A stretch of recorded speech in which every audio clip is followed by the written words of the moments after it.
লুঙ্গি, ফতুয়া, সালোয়ার কামিজ পরা এই ডাক্তার দম্পতিকে দেখলে বোঝার উপায় নেই তারা বাঙালি না ভিনদেশে।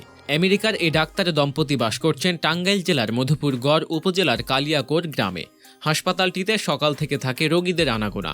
অক্লান্তভাবে চিকিৎসা সেবা দিয়ে যান ডাক্তার জেসন ও ডাক্তার মেরেন্ডি। স্থানীয় বাঙালিদের সাথে মিশে যেতে শিখে নিয়েছেন বাংলা। মধুপুরের মানুষেরাও আপন করে নিয়েছেন তাদের।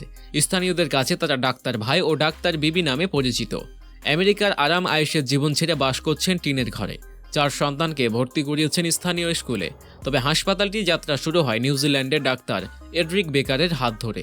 তিনি 1983 সালে বাংলাদেশে আসেন মানব সেবার উদ্দেশ্যে।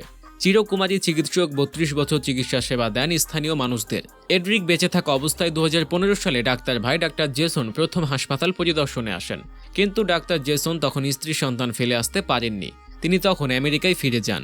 2015 সালে ডাক্তার এডরিকের মৃত্যু হলে হাসপাতালটি বন্ধ হয়ে যায়।